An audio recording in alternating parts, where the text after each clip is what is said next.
नमस्कार प्यारे विद्यार्थियों। पशु परिचर भर्ती के रिजल्ट को लेकर यानी नॉर्मलाइजेशन को लेकर जो छात्रों में जो आक्रोश पैदा हो गया है प्यारे विद्यार्थियों, क्योंकि नॉर्मलाइजेशन के कारण है जो प्यारे विद्यार्थियों विद्यार्थियों को है जो बहुत नुकसान उठाना पड़ रहा है।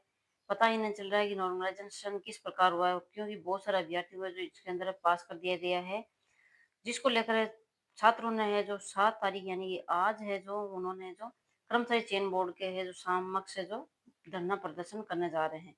तो प्यारे विद्यार्थियों, नए हो तो चैनल को सब्सक्राइब कर दो, लाइक कर दो वीडियो को और शेयर कर दो प्यारे विद्यार्थियों। पशु परिसर भर्ती में नॉर्मलाइजेशन पर उखड़े बेरोजगार। 100 अंकों पर चौथी पारी में 11.40 अंक कम कर दिए गए हैं।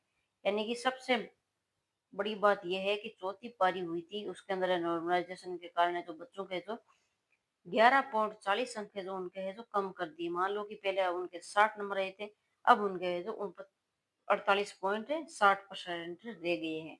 तो इस प्रकार से नॉर्मलाइजेशन किया गया है। छठी पारी में 24.24 अंक की बढ़ोतरी हो गई। छठी पारी में है जो 24.24 अंक की बढ़ोतरी हो गई है। इतने नंबर है जो किस प्रकार से बढ़े हैं, तो सारी जानकारी इस वीडियो के माध्यम से आपको मिलने वाली है विद्यार्थियों। लेकिन चैनल को आप सब्सक्राइब नहीं करते हो प्यारे विद्यार्थियों, सब्सक्राइब करना भूल जाते हो, तो पहले आप सब्सक्राइब कर दो और घंटी वाले बटन को तो ऑन कर दो।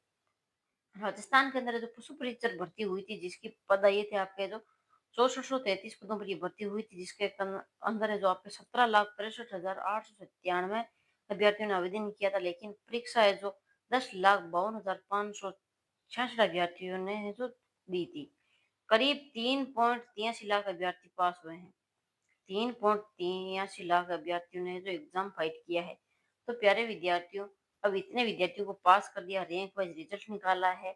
22 पन्नों के अंदर है जो रिजल्ट है, और नॉर्मलाइजेशन का सूत्र भी दिया हुआ है, और कौन से क्वेश्चन डिलीट हुए हैं, कौन सी पारी में कितने में सिंबल दिए हुए हैं सामने। लेकिन फिर भी आपके जो छठी पारी वालों को विद्यार्थियों को बहुत बड़ा फायदा हुआ है, चौथी पारी वालों को जो बहुत बड़ा नुकसान हुआ है। छात्रों की इसमें कोई गलती नहीं है। छात्रों ने अपनी है जो पूर्णतः से अपनी निष्ठा से एग्जाम दिया है। लेकिन सरकार की नाकामियों के कारण है जो बेरोजगार छात्रों को है जो अपना है जो खामियाजा भुगतना पड़ रहा है।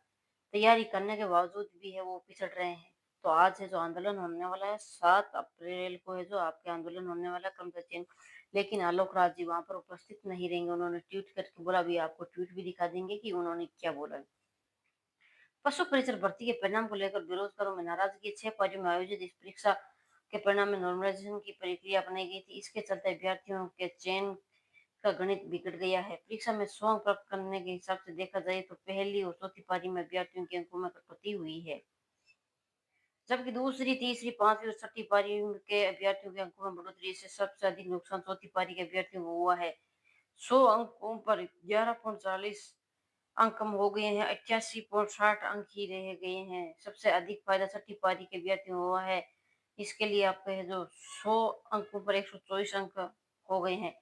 इस तरह देखा जाए तो 100 अंकों पर दूसरी और छठी पारी के अभ्यर्थियों के बीच 35 अंकों से अधिक का अंतर हो गया। परिणाम में कई अभ्यर्थी तो ऐसे हैं जिनके कुल परिणाम 150 में से अधिक अंक मिल रहे हैं। हमने परीक्षा के दिन किया है, यानी अब आलोक राज जी कह रहे हैं कि नॉर्मलाइजेशन का एक फॉर्मूला है, उसी को अपनाकर रिजल्ट जारी किया है। इससे हम कुछ नहीं कर सकते हैं। आवेदन करने के हिसाब से पारी अलॉट करने की बात गलत है। रेडिमेंटली ही पारी अलॉट की गई है।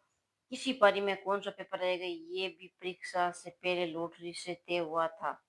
ये आपके जो राजस्थान कर्मचारी चयन बोर्ड के अध्यक्ष आलोक राज जी का कहना है कि हमने जो लॉटरी के माध्यम से जो आपके जो पेपर निकाला था कि कौन सा पेपर किस पारी में होगा।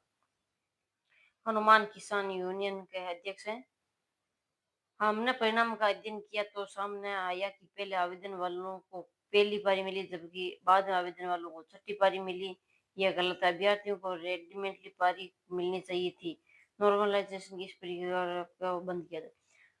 बेरोजगारों के अध्यक्ष है जो हनुमान किसान है, उनका कहना है कि जिन्होंने पहले फॉर्म भरा था उनकी पहली पारी, और जिन्होंने बाद में फॉर्म भरा था उनकी दूसरी पारी यानी छठी पारी है। तो इस प्रकार से है जो हम छात्रों के साथ अन्याय हुआ। नॉर्मलाइजेशन की प्रक्रिया को बंद किया जाए, क्योंकि बोर्ड तो नॉर्मलाइजेशन कर देता है, लेकिन छात्रों को इसका है जो खामियाजा भुगतना पड़ता है। तो इस प्रकार है जो छात्रों के साथ अन्याय हो रहा है, तो यह अन्याय है जो अब नहीं बख्शा जाएगा। राधे मीणा, अध्यक्ष राजस्थान युवा महासंघ के, बोर्ड को पदों के मुकाबले 2 गुना या 3 गुना परिणाम जारी करना चाहिए था। बोर्ड ने तो है जो परिणाम आपके 3.83 लाख विद्यार्थियों को पास कर दिया, यानी 10-20 गुना पास कर दिया है।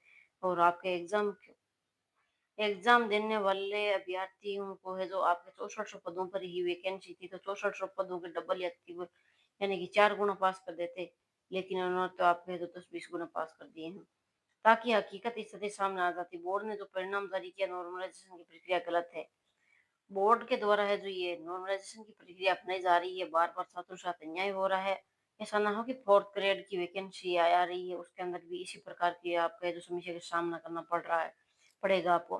तो प्यारे विद्यार्थियों, सजग रहें, कोई भी फैसला लो उससे पहले सोच विचार करके अपना फैसला लेवें, ताकि बाद में आपको पछताना ना पड़े। पशु परिचर भर्ती में आपके जो 1633 पदों पर ही वैकेंसी हुई थी, 6423 पदों पर वैकेंसी हुई, लेकिन अभ्यर्थी कितने पास करते, 3.83 लाख अभ्यर्थियों को पास कर दिए गए हैं। इस प्रकार से पास किस प्रकार से, पहले कोई भी वैकेंसी होती थी उसके अंदर 2 गुना अभ्यर्थी को पास किया जाता था, जिसके अंदर आपके डीवी के लिए उनको बुलाया जाता था, और जिनका बाद में है जो मेरिट लिस्ट आती थी, कट ऑफ होती थी, तो वो उसके अंदर है जो वो जिनके ज्यादा अंक थे उनका जो सिलेक्शन हो जाता था, और जिनके कम थे वो है जो बाकी पीछे रह जाते थे। और किसी कारणवश से जो किसी का सिलेक्शन यानी कि कोई ज्वाइन नहीं करना चाहता था, तो उसके बाद है तो उनकी है तो वापिस है जो वेटिंग लिस्ट निकाल दी जाती थी। लेकिन अब इस प्रकार का कोई भी फॉर्मूला नहीं रखा है बोर्ड के द्वारा। पहली पारी के 100 अंक थे, जिसके अंदर नॉर्मलाइजेशन के कारण है 91.37 रहे हैं। अगर 100 मिले तो इस प्रकार कम ज्यादा अंक हुए हैं, 8.83 घटे हैं पहली पारी में। दूसरी पारी में 102 आए हैं, तो आपके 2.88 बढ़े हैं। तीसरी पारी में आपके 110 आए हैं, तो 10 अंक बढ़े हैं आपके। चौथी पारी में 88 हैं, तो आपके 11 अंक घटे। सबसे बड़ी बात, चौथी पारी को बहुत बड़ा नुकसान अपना खामियाजा भुगतना पड़ रहा है बिना किसी कारण के। चौथी पारी को नॉर्मलाइजेशन हो सकता है, 1-2 नंबर बढ़ सकते हैं, घट सकते हैं, लेकिन 11 नंबर घटे और छठी पारी में 24 नंबर बढ़े हैं, तो ये है जो सरासर अभ्यर्थियों के साथ है जो गलत हो रहा है। तो प्यारे विद्यार्थियों, नए हो तो चैनल को सब्सक्राइब कर दो, लाइक कर दो, शेयर कर दो। धन्यवाद। Thank you so much.